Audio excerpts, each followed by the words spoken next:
From Microbe TV, this is TWiP, This Week in Parasitism, episode number 103, recorded on February 11th, 2016.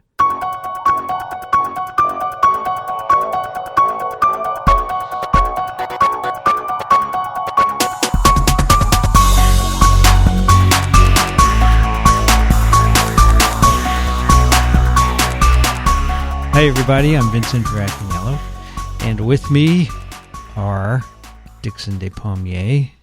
Hello Vincent, and hello Daniel. I feel included. Daniel Griffin, but I didn't introduce him yet. That's okay, I just wanted to say hello. You screwed up the sequence. You want to start again? I have to be nice to you. You do, actually. Not a problem. It's freezing today, isn't it? It's so cold. It's not as cold as it's going to be, but it's pretty cold. What is it going to be? They claim it's going to be below zero. It's below zero now. I mean, it's below freezing. This morning it was minus 6 Celsius when I went outside. Yeah. Very crispy. It's 26 degrees Fahrenheit. And I always get the job of walking the dog in the morning, you know? Right. It's very cold. It is cold. And dogs have to be walked every day, don't they? Multiple times a day. Multiple times. Well, we have a big one you just let out, and she's fine on her own. But then there's a tiny one you have to put on a leash because she would run away. You have two dogs. Oh. Yeah, we have 2 dogs. All right. On the internet, everyone's a dog. Did you know that? All right, we're recording in a record turnaround time. Do you have a dog, Daniel? Oh, I haven't been introduced yet. May I jump in? I did. I did. I said in Daniel Griffin. Hello, everybody. I did. Do you remember? If you go back. No, that's okay. You know, I have a dog that... I said in Daniel Griffin, but you didn't hear it. Well, hello, everybody. I was going to say I have a dog that is much like a teenager who sleeps in. We have to actually go in the morning and prod the dog, and you know, it is morning. You may want to consider. So it's great. You want that quality in a dog. I see. All right, so it's a week turnaround, and we only have a few guesses, but we should do it. And then I understand we're going to have a guest join us for today's new case report, right? This is true. Michael Libman. And hopefully when he joins us, he can tell us who he is. You don't know who he is? I do, actually. But didn't you recruit him? I did recruit him. You said he had a cool case, right? He's an outstanding parasitologist, a clinical parasitologist. He's an MD, right? He is an MD.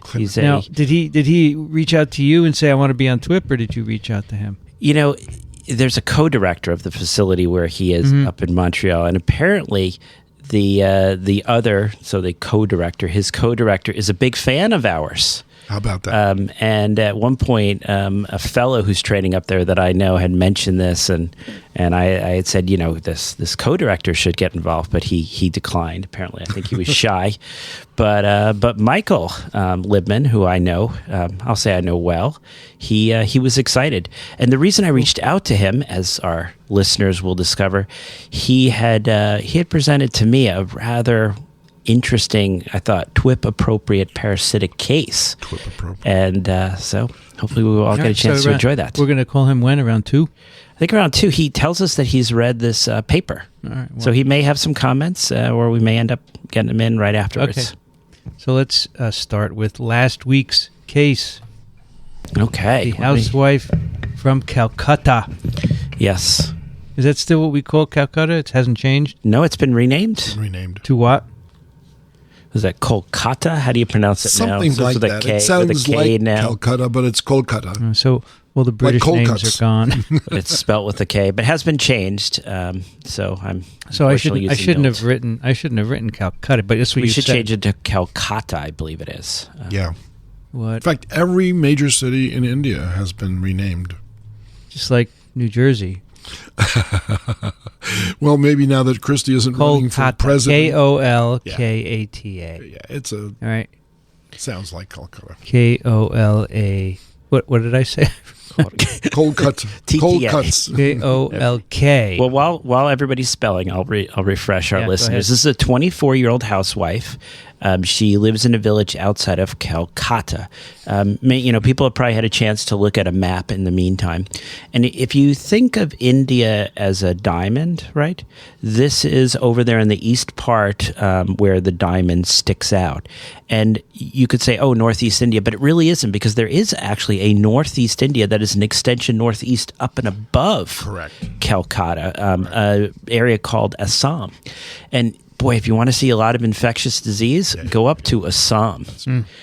So actually that I will point out later as we discuss the case, the fact that she is from Kolkata, or what I called Kolkata, and not from Assam, either means that what we're seeing today is the first reported case of this, or we're aware of the geography, and that helps us restrict our diagnoses. Okay, so she comes into this tertiary care hospital with a report of 6 months of coughing up blood, fever, no weight loss. And then she told us that she drinks rainwater, she milks her cow, there's dogs everywhere, but there's no livestock that she knows about in the recent area other than cows. She says she eats meat, but it's always well cooked. No extramarital encounters. I think Vincent asked about that. Yeah, we do. The husband's well. She's got 4 children. As far as the water, the cistern, which collects the water, is covered. She had no previous health issues. This cough, she describes that what she's coughing up is salty. And I have to admit for myself, when I asked that specific question and when she said it was salty, I was like, oh, I know what this is. But anyway, no blood in the stool, no changes in the stool. On exam, she looks healthy. Her lungs are clear. She had a white count at about 9,000, sort of up near the edge of normal. Her eosinophils are 12,000, or 12%, which gives us a total count, we said, of about 1,000, which is twice the upper limit of what we would consider elevated. So she does have eosinophilia. The chest X-ray and CT show a lesion on the left side, and this looks like about a 4-centimeter cavity with an air pocket in the mid-lung. She's HIV negative. She's had exposure to dusty soil and birds. All right, our first guest came from Dr. Wink, going for a personal record of 2 right guesses in a row. I have to go for paragonamyces causing hemoptysis and a lung cavity. Thanks as always to Daniel for clinical acumen and content, Vincent for his insights that cover all of biology, and Dickson for his experience, perspective, and graciousness in the heart of onslaught by Vincent and Daniel, right? All right. Dickson, you want to take Carol's? Sure. Carol writes pretty snappy diagnosis. Lungworms, strongyloides. Carol. All right. Ruben writes, Dear TWiP-scholars, I am what is that word? Neither. There? I am neither. I am neither. I am neither a biologist nor an MD. But here is my uneducated, or shall I say, TWiP-educated guess. First, eosinophilia just tells us that it's a parasitic infection, so we need to rely on something else. Second, with the coughing up blood, aka hemoptysis manifestation persisting for a long time, the young lady could have one of the following. And now we're going to get a differential. He says, Ascaris lumbricoides. Pros, 1, it's extremely common. 2, the pneumothorax, air pocket, and fever. Cons, the pulmonary effects disappear after a few weeks. 2, after 2 to 3 months, eggs are present in the stool, and I thought the stool was clean. Next guess, paragonymous. Pros, 1, common in East Asia. Manifestation may persist for years. Cons, not sure about the lung manifestation. Hydatidosis caused by tapeworms of the Echinococcus type. Pros, they're common. Leads to single or multiple lung cysts. Cons, 1, cystic form starts with liver. We don't have any symptoms. 2, alveolar Echinococcus is rarely diagnosed in humans. Echinococcosis. 3, usually no fever is reported. Next guess. Dirophilariasis. Pros, there are dogs everywhere, and the contra, these are described as coin lesions. Not sure the coin lesion is an air pocket, and this seems unlikely for India. Even though I gravitate to the Ascaris diagnosis based on Daniel's air pocket hint, I ignore his dogs everywhere, I have to say that this judgment is beyond the resolution of my mental microscope. Love your podcast above all podcasts. Best regards from La Jolla, Ruben. Mental microscope. That's all we have, folks. 3. Well, you know what? Now that we're doing TWiP, now that we're doing them every single week, people barely have a chance to guess. That's right. Yeah, that's why 2 weeks is a good time. And I'm just looking. There are no more that have come in since this morning. That's really it. So, are we allowed to now start firing away with our own burning questions? You can, sure. We can. I definitely want to see the CT scan, and I want to know what would force someone to stay out of a hospital for 6 months while you're still coughing up blood, unless that means, of course, that she wasn't alarmed by that.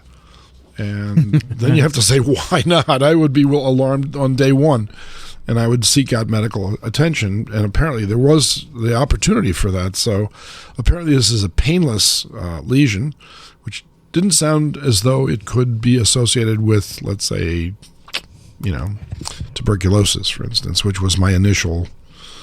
You were throwing us a red herring, but you didn't throw us a red herring. So I'm obliged to lean back on my own experience of diagnoses. And since you didn't find anything in the stool, which is kind of unusual because that's the way the eggs from Paragonimus westermanni get from the lungs to the outside world. Usually they don't get coughed up as much as they get coughed up and swallowed and then down into the small intestine, large intestine, into the feces, and then out with the fecal evacuation event.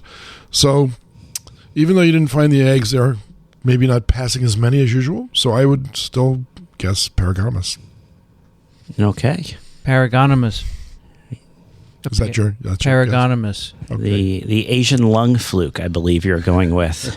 Well, not so Asian. I mean, Asian, this is South Asia, of course, but yeah, it's found in a lot of different places, including, remember the discovery of this parasite was first made in a Bengal tiger in Cincinnati.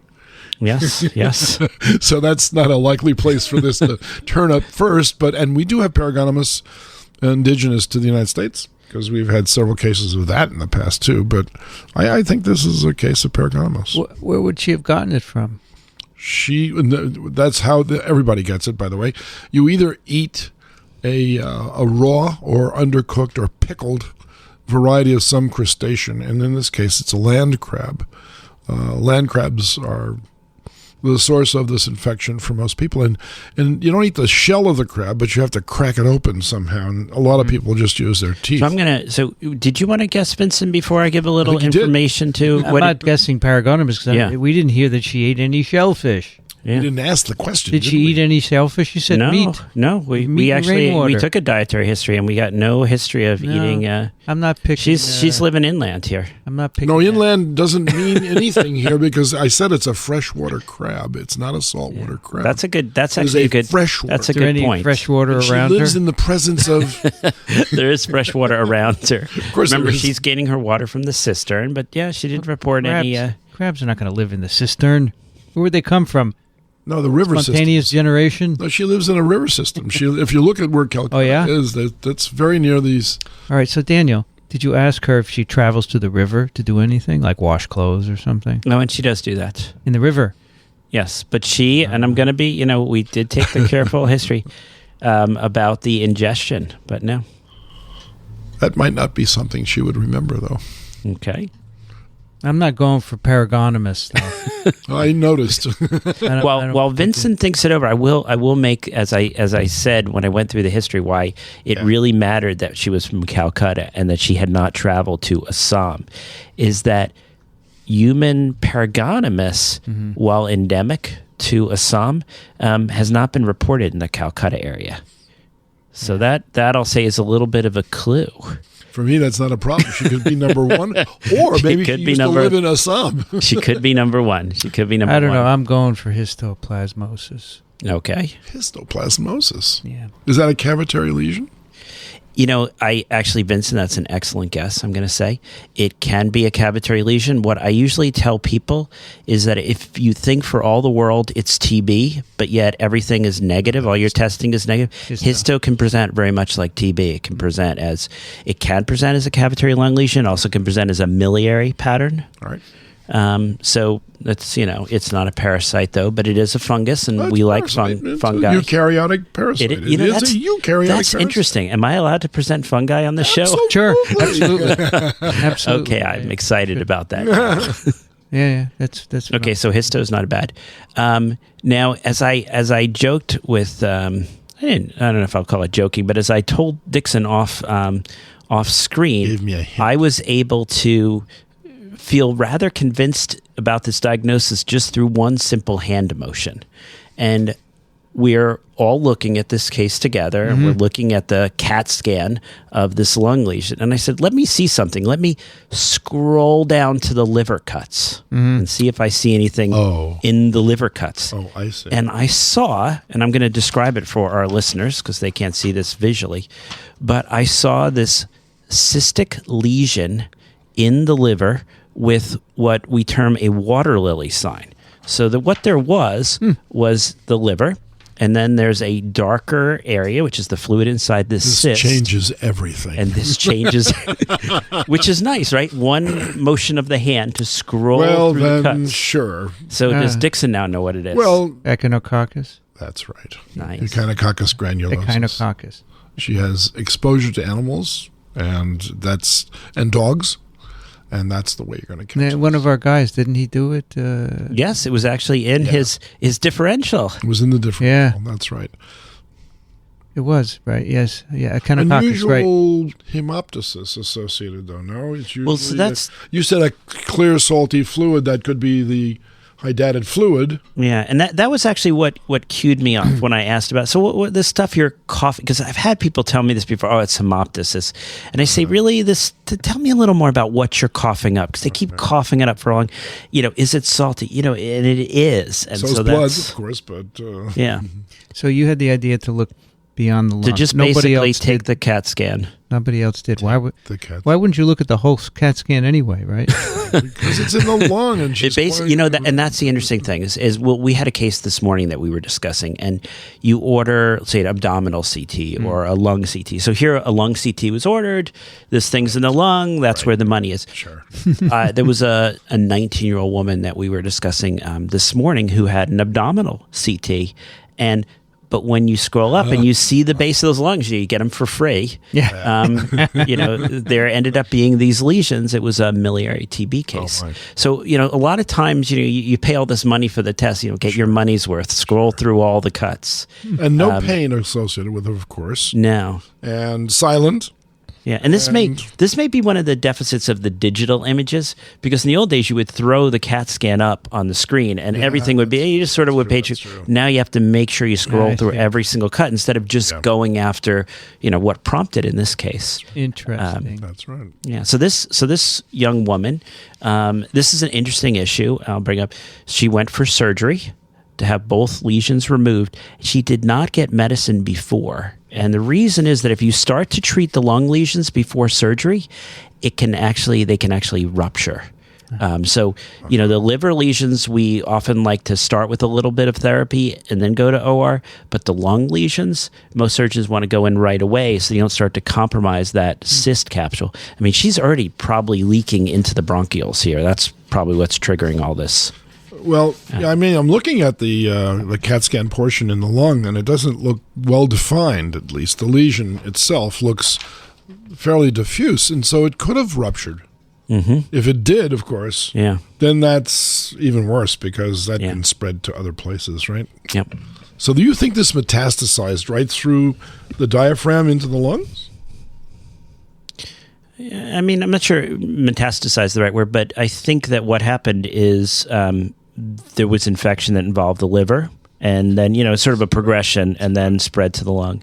And if you see something in the lung in echinococcus, it's about 50-50 that there'll also be a liver lesion. No question. If we're dealing with echinococcus granulosa. That's right. So, it's nice to just take a couple cuts down to see what you're looking at. And, and I have to admit, when I saw the woman, from Calcutta, it's pretty close to Assam. Is she, that is the differential. You start thinking in parasitic world, you think of your lung fluke, you think of echinococcus.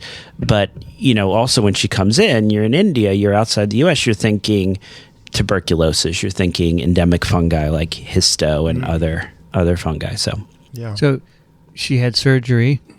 She had surgery and she did well. And they took both lesions out separately. Exactly. And that's complete removal, and then they put her on therapy for a period of time afterwards. So is that laparoscopic or no? They actually opened up.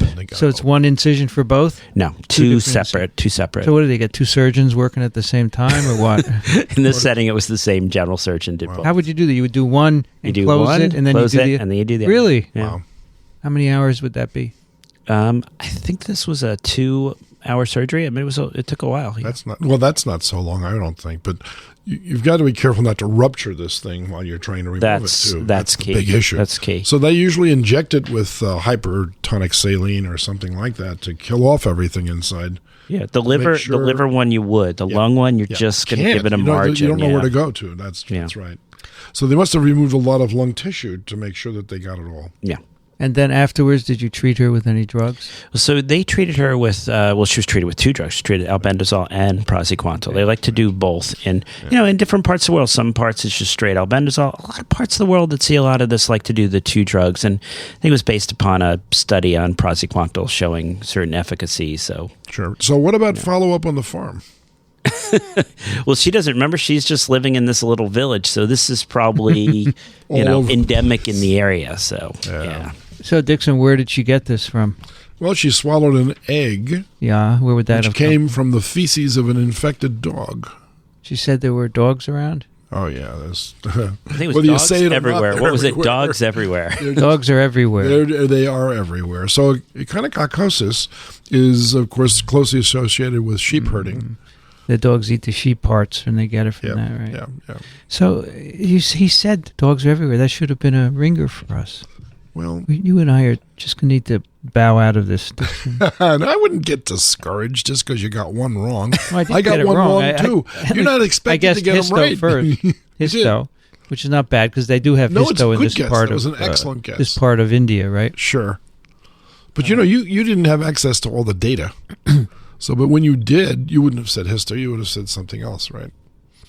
Who was it that said that these case reports are kind of artificial because you have all the data and it's solved? So to keep us in suspense is, but I don't agree. We're withholding information. Yeah. Well, otherwise we just tell you what it is. That's not fair. Yeah, we are withholding. No fun. We do withhold information, obviously. Well, hopefully, people. This was chronological. This is exactly what happened. I was presented with all this information, and I said, "Excuse me, let me just scroll down into those liver cuts."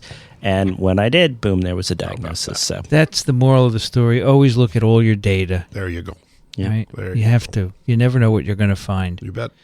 It's also nice. I will compliment Ruben. I like the differential, and I always feel that that's my job when I'm seeing a patient. Is I want to make sure that not only do I have on my list what it most likely is, but I have on my list all the reasonable other possibilities, so that if it isn't number one, I've looked at the other things. Correct. Dickson, did you pick this paper? I did. All right. Now it's in infection and immunity. Right. It's called. The IL-17F and IL-17RA genetic variants increase risk of cerebral malaria in 2 African populations. From a very large group in Marseille, in the UK, in Nigeria, and in London. Now, Dickson, yes, what in blazes is cerebral malaria? Well, then. Do the parasites actually get in your brain? They get into the precapillaries of the brain. Within red blood cells? Yes, always. Mm-hmm. This is only one of the 4 species, or 5 or 6 species that infects humans, namely Plasmodium falciparum, actually does this. Falciparum. Yeah, or falciparum. Either way, it's still spelled the same. So the most severe form of this infection is generated through an interaction of the parasite and the tissues of the brain itself. And according to the older literature, and I still think this is valid, the attachment of the red cells with the parasites inside elicits a tumor necrosis factor response on the tissue side of the brain, which then leads to the generation of nitric oxide, which then puts the patient to sleep. Really? And that is the coma. The unarousable coma. That's the one. Oh, it's an arousable coma. It says unarousable here. Yeah, but you can do it because you can arouse them if you give them an analog of asparagine without the amino group. Let's ask Daniel, what is an unarousable coma? It means if you shake them, they don't wake up, right? Yeah, I think when... chemically induced. I think if you can go ahead and give them chemicals and somehow get them, that would not violate it being defined as an unarousable coma. Right. I think it's say someone takes too many narcotics and then you give them Narcan and that wakes them up. They were still in an unarousable coma. You just now pharmacologically modified their state. Now, of all the cases of Plasmodium falciparum we have in the world, what fraction have? A very small fraction, actually. It goes into cerebral malarial sequelae, they would call that, of the initial infection. Right. And it's mostly among children. Not only. Are these restricted to any particular geographic locale? Not that I'm aware of. It's restricted in age, right? This tends to be predominantly a manifestation in children. Mm-hmm. And is it? Can it be fatal? Yes. I would say 10 to 20% are fatal. This is the cause of the death. And the ones who become aroused, are they having any sequelae? Unfortunately, even the people that survive this can have long-term problems. You get learning deficits that are accumulated over time. You can get 3 or 4 or 5 or 6 attacks. Every season of transmission, this can happen. Now, the reason why I picked this paper was 2 reasons. One is I know that I didn't ask you that. No, you didn't, but I feel obliged to say something about that anyway, because there's a lot of stuff in here that I'm not up to date on, but I knew that Daniel would be. But I picked it because a dear friend of mine, Alain Dickson, is the last author on this paper, and I've been associated with him for many, many years. And he does work on the genetic susceptibility to parasitic diseases. His main thrust was using schistosomes as a model for saying who gets it and who doesn't. But he also worked on trichinella a little bit as well, and now I can see he's spread into the... He's at Aix-Marseille Université. Yeah, that's right. Aix. That's right. So is Jean-Michel Claverie. And he's a terrific investigator, very careful. Chantal Abergel, do you know what they work on? I don't. Giant viruses. Oh, yeah. Okay. Alain Dickson, so he must be a contemporary of yours, an old guy, basically. He's an old guy. Yeah, he's an old guy. And that's why you picked this, because your buddy was on the paper, right? Well, I picked it. His name popped out, but actually I first saw the title of the paper. And you liked it? I did. I liked it very much. Do you like papers on susceptibility determinants to infectious diseases? Well, when you know the history of this investigator and how he has followed this thread throughout all of his professional career, the answer is yes. Now, in this paper, Dickson, they look at cytokines, specific ones, IL-17F and IL-17RA. Right. Now, what are those things? These are 2 members of the IL-17 family. Now, I know you're a big fan of ILs, interleukin. Very much so. What's with IL-17? Why are we looking specifically at this when there are many, many others, right? Well, I think because these have been associated with an inflammatory response control, and the, as I mentioned before, the cerebral form of this infection involves inflammation, which triggers tumor necrosis factor, which then triggers nitric oxide production. So I think that's why this is relevant. So their hypothesis is that IL-17 could either control or aggregate. We want to know either way, right? Exactly. Daniel, do you have any familiarity with cerebral malaria or IL-17? It's sort of funny. Maybe now I'll sound like the old guy. Back in the 90s, I did cerebral malaria research, looking at nitric oxide and 1890s or 1990s. It's back in the 1990s. Not that old. But no, I was very fascinated with the role of nitric oxide in cerebral malaria. So I was looking in children from Dar es Salaam who developed cerebral malaria. Wow. And they had found this association between different levels of nitric oxide and children getting or not getting cerebral malaria. And I was trying to understand, were there different genetic reasons for this, different types of inducible nitric oxide synthase that might be protective or not protective. I guess my interest in this goes back decades. Decades. That was actually why I went out to Utah. I went out to Utah because the one of the greats of nitric oxide research was out there, Dr. Hibbs, and I worked with him and Don Granger, and some of the samples were collected by Nick Enstay from Australia, another big nitric oxide malaria guy. So, yeah, I actually found this, I'm glad that Dickson grabbed this article. Good stuff. Good. So essentially, Dickson, what they do is there's a database of 1,000 human genomes, and they look at all the IL-17 sequences, and they say, where are the changes? The so-called SNPs, single nucleotide pair. Polymorphisms.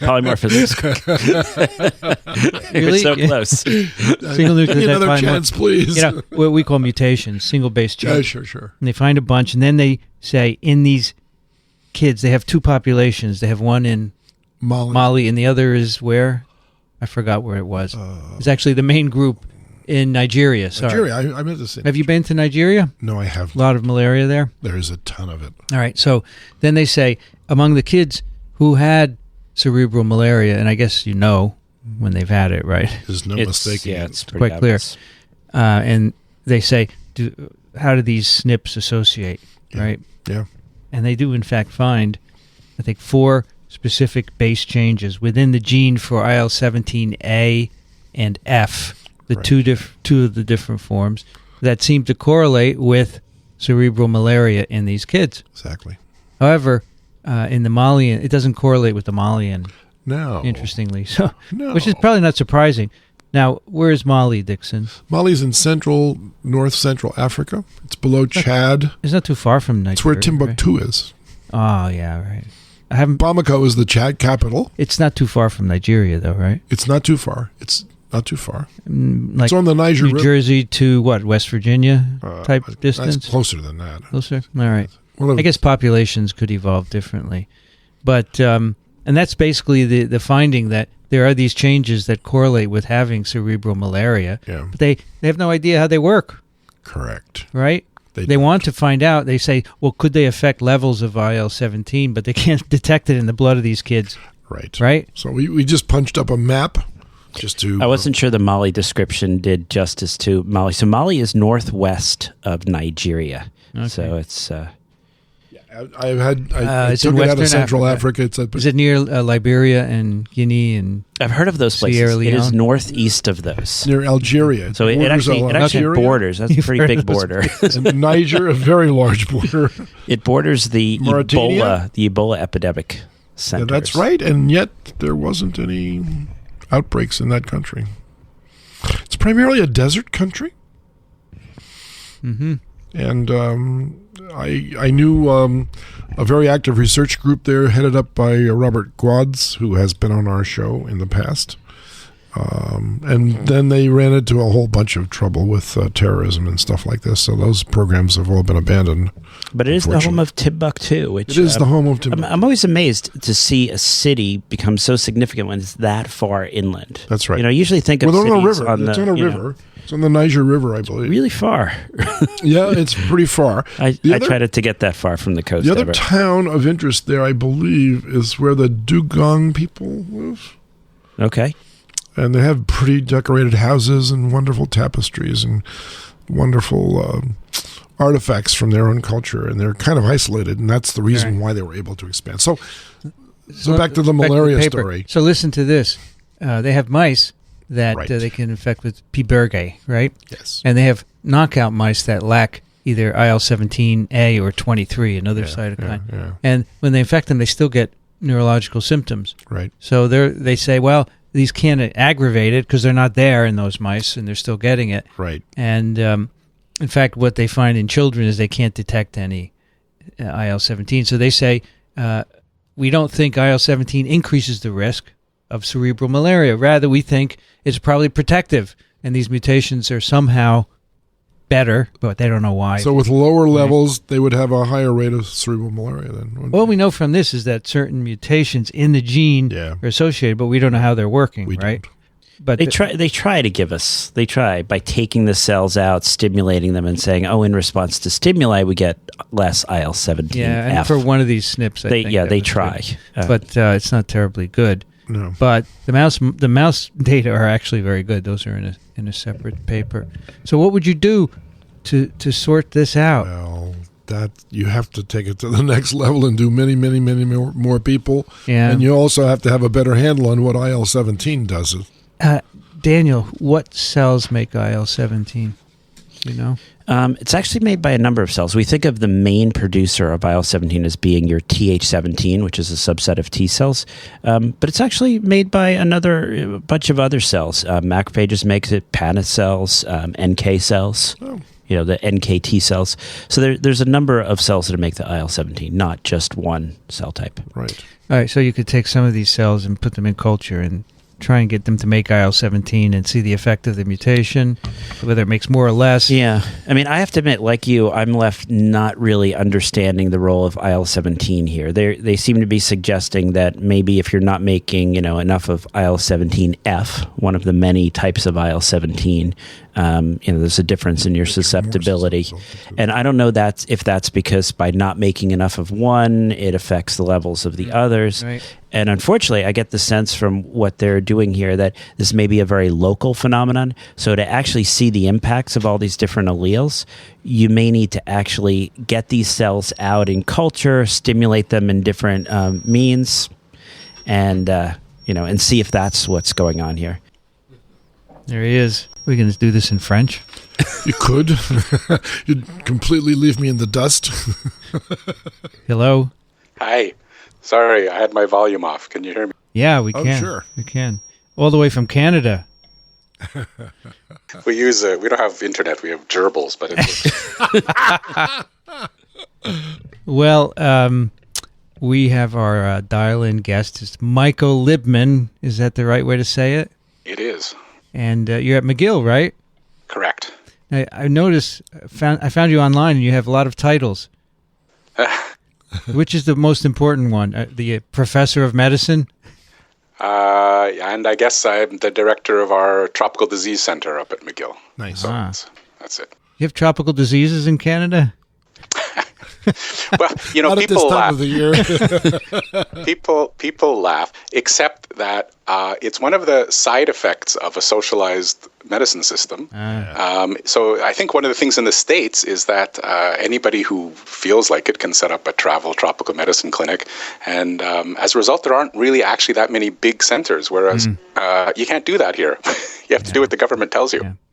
So speaking of tropical, is it really, really cold up there right now? What's probably it's a bit colder than where you are, but it's not bad. It's unfortunately going to get very cold this weekend. We're going to have a high. The high for Saturday, they say, is going to be minus 20. That's Celsius. Really? Minus 20 Celsius. Wow. Today was minus 6 here. Whenever we get cold weather, we blame it on Canadian air, cold air coming from Canada. Yeah, and whenever our snow melts, we blame it on the Americans. So wait a minute. I think we're onto something here. So I understand you're a classmate of a good friend of mine, Chuck Knersch. I am. Haven't seen him in a long time, but yes, indeed, we were classmates. He hasn't been seen in a long time, actually. He's always on the move. Did you know Josh Stillman by any chance? No, I don't think so. Okay, so both of those guys helped me teach the course here. We'll move over. Michael, it's good to see you. Yeah, how are you? I was actually thinking when you said the reason you see tropical diseases in Canada due to socialized medicine was because everybody leaves. They flee.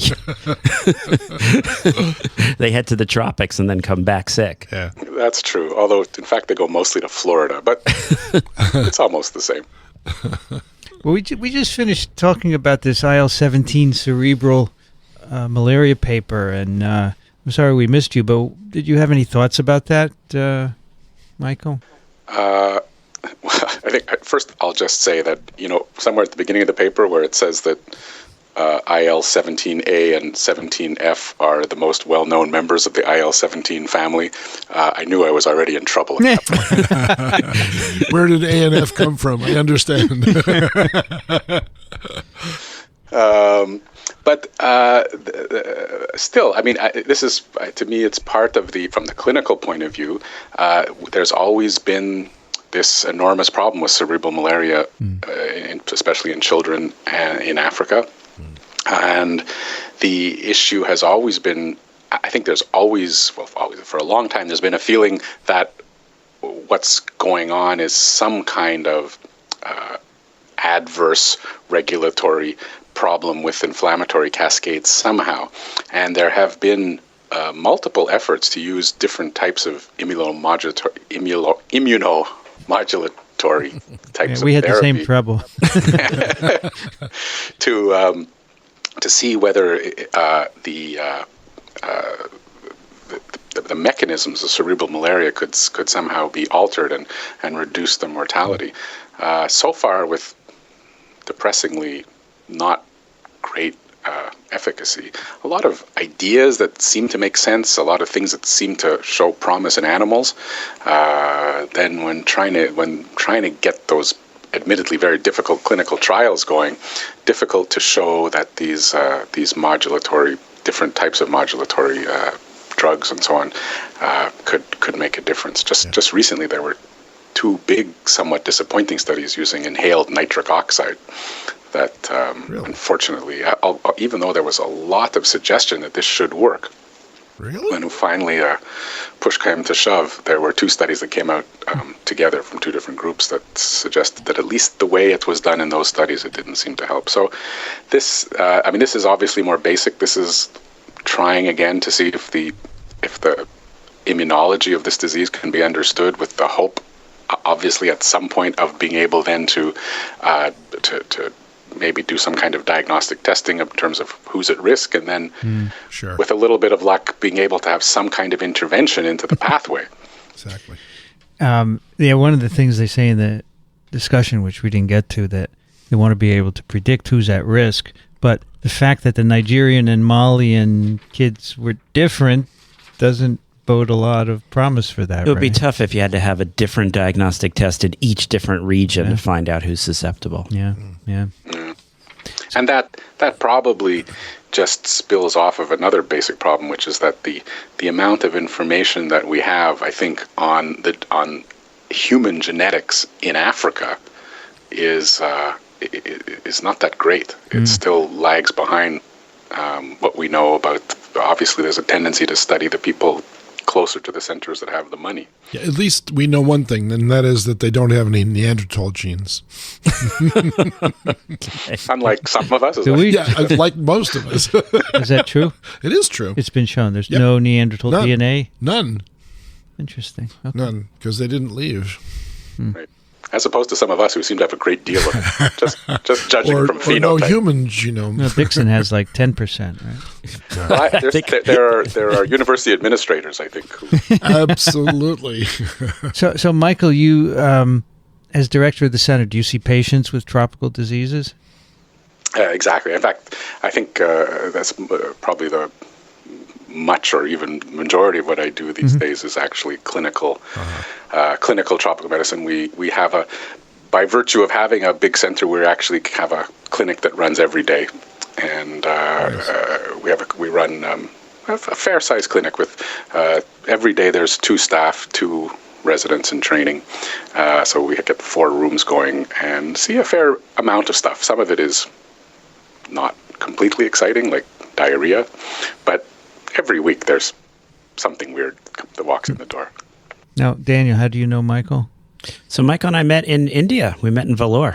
Recently, yeah. We were there, getting the supplies for the fabric they put inside cars, the crush that they make in Vellore. No, it's a joke.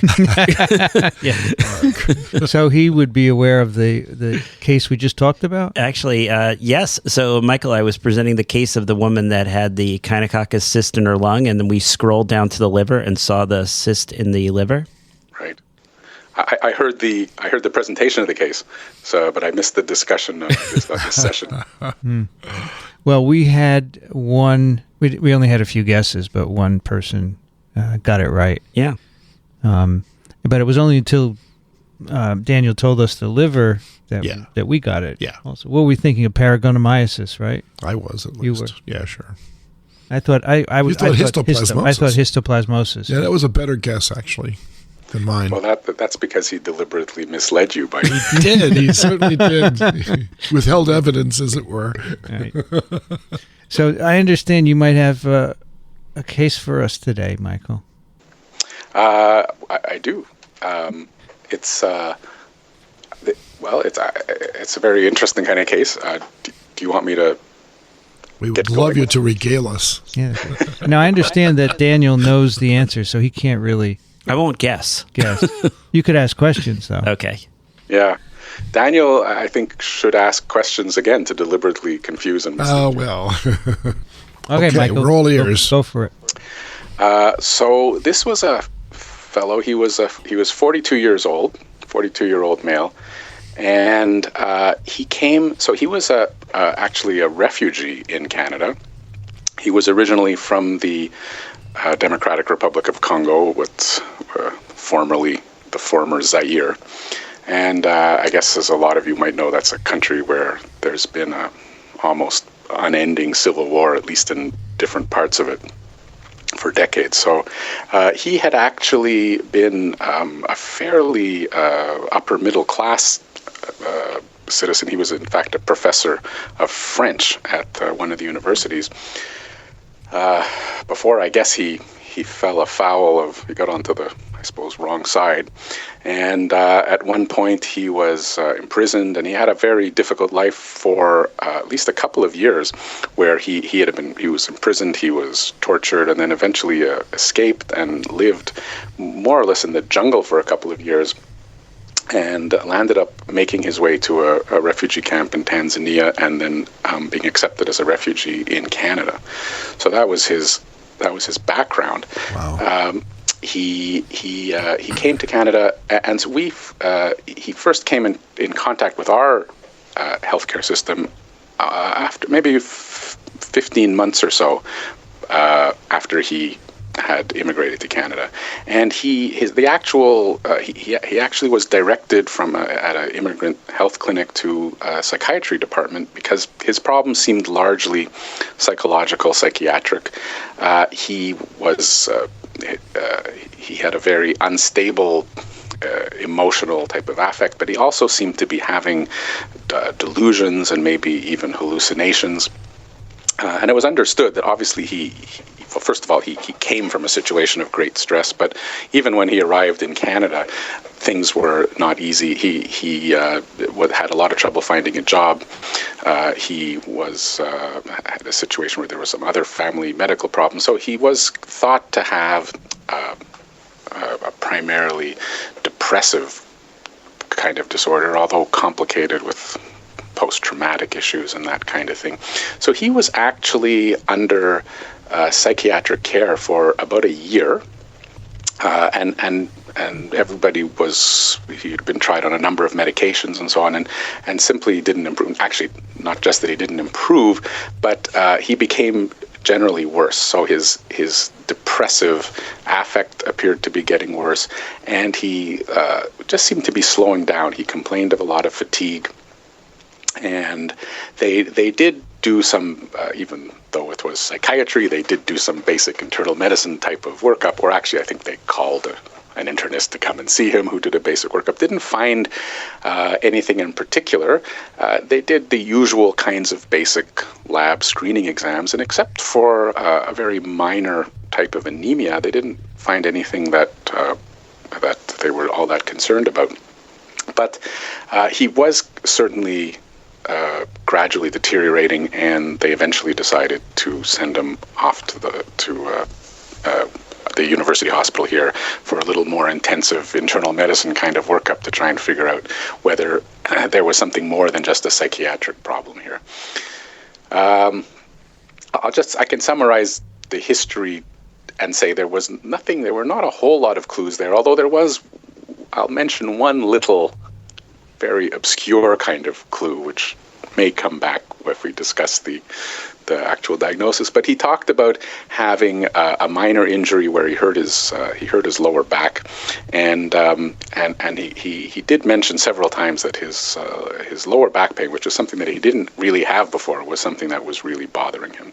But other than that, there didn't seem to be anything much medical about his history. Oh, thank you for that complete description, Michael. You mean having run through a jungle for a couple of months and encountered all kinds of possibilities, and ending up from West Africa to East Africa. That's an incredible journey that not too many people survive. No matter whether you come out, coherent or incoherent, right? So, I'm sure that my questions all relate to grounded standard diagnostic tests like blood tests and urine tests and stool examinations, etc. I presume none of those were positive because he's already been worked up, or not? Right. So, this is certainly all the basic kinds of tests that you would start with. Yeah. Like I mentioned, he had a little bit of anemia. It was what we call a normochromic anemia. So it was an anemia that was not the typical one of iron deficiency, but it wasn't severe. Got it. But it was a little bit of a clue in the sense of it being the kind of anemia that we sometimes associate with different kinds of either chronic infectious or chronic inflammatory conditions. Right. So there was that concern. But the rest of his basic hematology and his basic chemistry, his urine and his kidney tests and liver tests and so on, there was nothing all that remarkable. Yeah. So I'm I'm not stumped because I don't have anything to be stumped with. But my temptation is to look at some of these long-term chronic illnesses of Africa, like sleeping sickness in West Africa, not East Africa, but West Africa has lots of sleeping sickness, and they're long-term chronic illnesses rather than short-term acute illnesses that they are in East Africa. So there is the possibility that he might be harboring low levels of trypanosomes that evade detection and that still cause all these ramifications that are hard to put your finger on. But, that's Now, how many years was it, Michael, to remind me, from when he left Africa to when you're seeing him there in Canada? So it was about 15 months from when he left Africa till he was first seen in Canada. Yeah. But his first year of medical attention in Canada was really all psychiatric. It was a psychiatric workup and trial of various types of psychiatric medications. Yeah. So before we actually got to see him, we were over 2 years from his initial appearance. And I think it's safe to say that there was, over the 2.5 year period, there was a slow but gradual slide into this depressive type of picture. Aside from the back pain, is there anything else he's complaining about? He's complaining mostly that he's feeling very fatigued and he's fatigued and tired. Mm-hmm. That's the main other thing. Mm-hmm. And then the fact that he was now this was not when he was initially evaluated. Those were the main complaints, but there was this feeling, and the reason people worried about him was that over the course of a year, he was becoming not just more depressed looking, but perhaps more delusional, and they were concerned about that. And physical exam, there's nothing. You said there's nothing remarkable, right? Yeah. So in fact, on the physical exam, there's nothing. I could, if you like, give you a few other lab or radiology things that are not specifically infectious or parasitic, but were some of the things that we looked at. That would be good. Sure. Don't say no to data. We just learned that, yeah. Well, I think one of the things that was always important was that he was actually HIV negative. Mm-hmm. So because it is one of those things, if he's immunosuppressed individual from Africa, the differential opens up a lot. Sure. But he was HIV negative. He did have a little bit of evidence that there was some chronic inflammatory condition going on. So what I mean by that is, for example, he had what we call the sedimentation rate. Yeah. His erythrocyte sedimentation rate was 60, so that was elevated moderately. And he did have a diffuse increase in his immunoglobulins. His IgG was up, his IgM was up, although it was diffuse, so it wasn't to differentiate it from a so-called monoclonal peak, where you might think more of a malignant kind of effect. It looked like some more kind of chronic inflammatory kind of condition. And no external lesions that developed spontaneously or stuff like that? No external things. The other thing that kind of got people confused is he developed a couple of low-level, what we call autoantibodies. So, again, so he developed a moderately high anti-nuclear antibody, which makes people think about autoimmune diseases, lupus, that kind of thing. He also, a bit strangely, developed an autoantibody which we call ANKA or p-anka, which it just didn't seem to fit anything. These are so-called anti-neutrophil cytoplasmic antibodies, and this P variant is seen in a bunch of autoimmune diseases, but he didn't have evidence of any of these autoimmune diseases. Right. And his stool, was that normal? You mentioned other things, but how was his stool? Normal? His stool was normal. There was no fevers. He never described fevers, and they didn't report fevers when he was sent to us. Although when we did start monitoring him, he did occasionally have low-level temperatures. So his temperatures were intermittently in the 38.2 range. Once in a while, once we started tracking them a little more closely, there'd be periods where he'd have fever for it seemed to be a few days, and then he'd go for a few days or a week without any fever, and then that would seem to kind of cycle off and on. Did you run the NOT test by any chance? The NOTS KNOTT. The NOTS test for microfilariemia. Yeah, because sometimes they're hard to find. Yeah, that was not one of the things we did at the beginning. I'd have to actually plow through his chart again to see if we did it. He didn't have, and this relates, I know, to the last discussion about, he didn't have any eosinophilia, right. But of course, you can certainly have a filarial disease without eosinophilia. Absolutely. And I think that is certainly something to think about. And there are also, with some of the filarias, there can be some encephalopathic types of presentations. Indeed. So certainly, I think something. But not this bizarre. I don't think.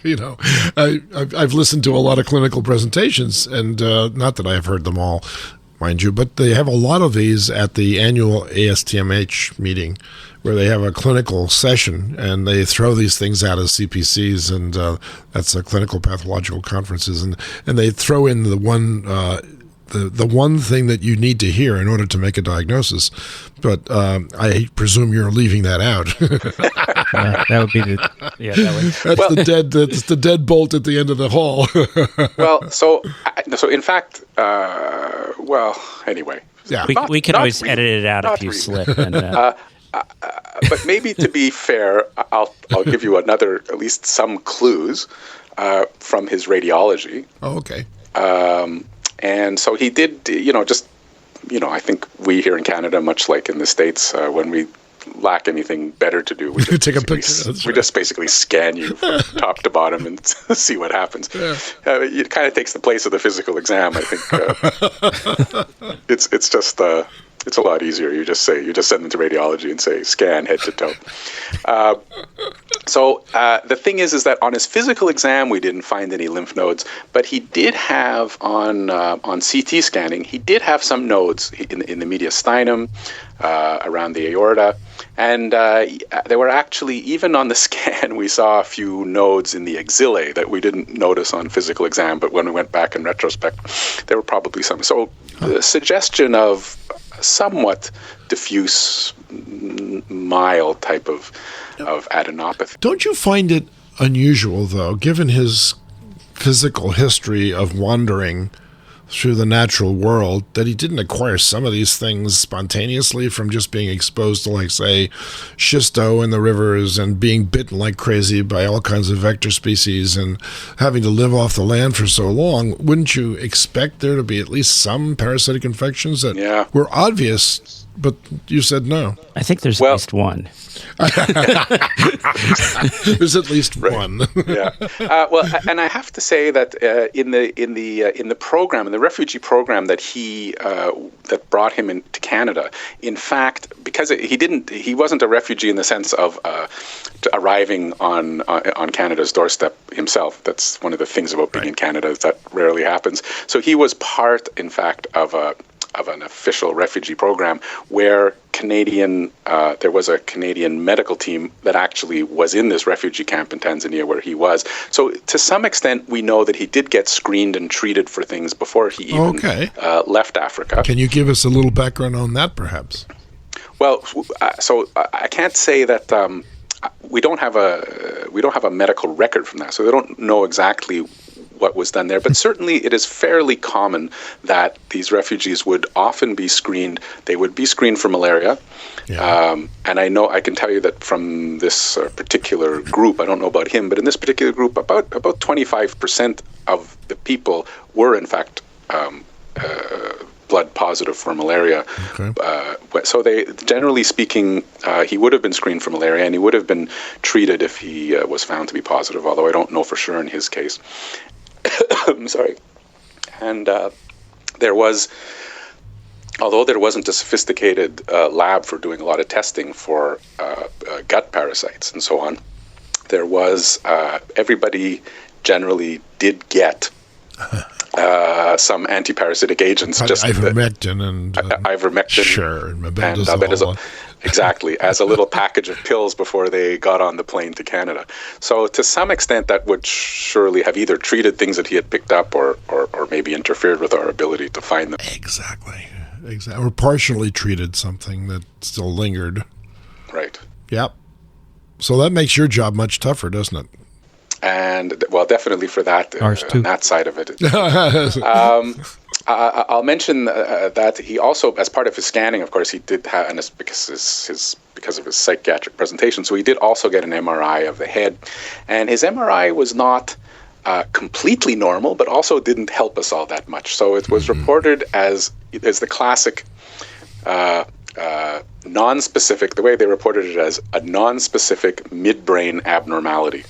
And the abnormality was basically a diffuse mild edema. Didn't look like anything like a mass or that kind of thing. But on the other hand, there was something that was not quite right, which they couldn't identify. It's no cells in the cerebrospinal fluid, nothing like that. Actually, at that time, but at that time, we had trouble getting the LP, and he refused to. He didn't. That's what. Right at that point in his workup, he didn't allow us to do an LP.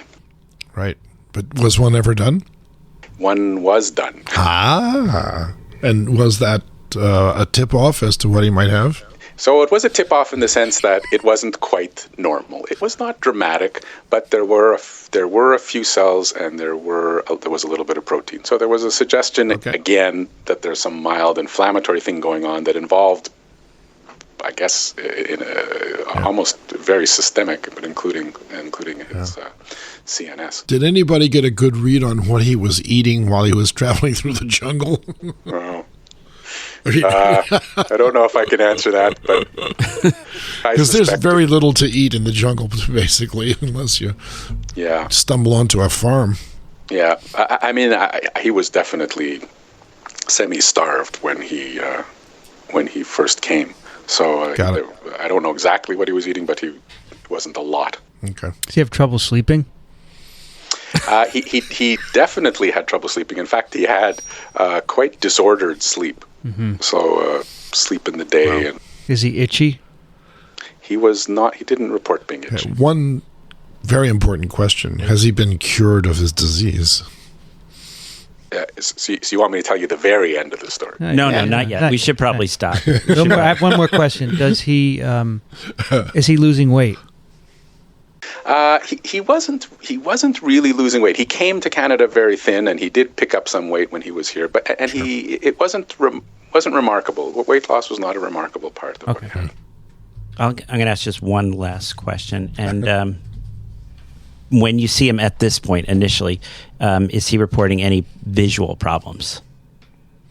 No, he didn't. He didn't in that workup. In that part of the history, he didn't talk specifically about visual problems. Cool. And we will skip the antibody profiles because obviously that's maybe also the definition of the diagnosis. So, yeah, all right, that's a lot of data. It is, and he's from DRC. Yeah, we know that, and he spent time in Tanzania. Or Tanzania.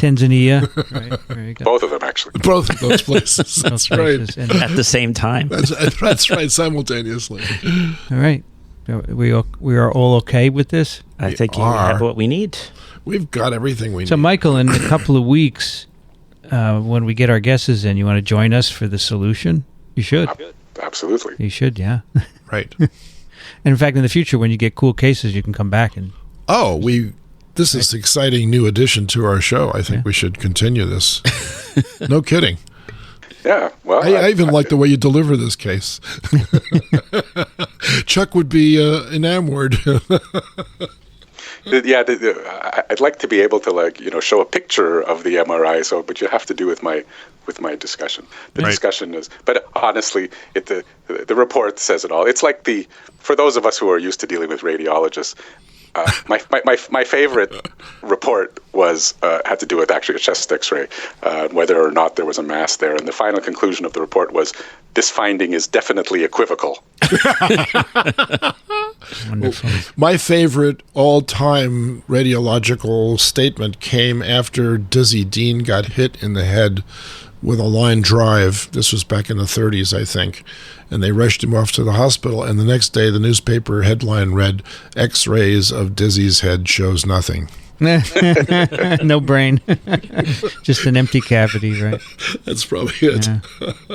Well, all right. We don't have any email, so that's going to be it for this episode, oh my Dickson. Gosh. It's only an hour and 10 minutes, but that's fine. We want to hear your case guesses. You can send them by email. Yep. To twip@microbe.tv. And if you have any other questions, send them in as well. Michael Libman is at McGill University. He's the director of the Center for Tropical Diseases. Thanks for joining us, Michael. It was a pleasure. And I'll see you next time, too, I guess. Yes. Absolutely. We'll make a date once we get off the recording here. Daniel Griffin is here at Columbia University Medical Center. Thank you, Daniel. Oh, it's been great as always. You got a little time off today, right? Pressure was relieved. Dickson Despommier is at trichinella.org. Thank you, Dickson. So it's always a pleasure, as Alan does. Always a pleasure. I'm Vincent Racaniello. You can find me at virology.ws. The music you hear on TWiP is composed and performed by Ronald Jenkins. You can hear his work at ronaldjenkins.com. You've been listening to This Week in Parasitism. Thanks for joining us. We'll be back soon. Another TWiP is parasitic.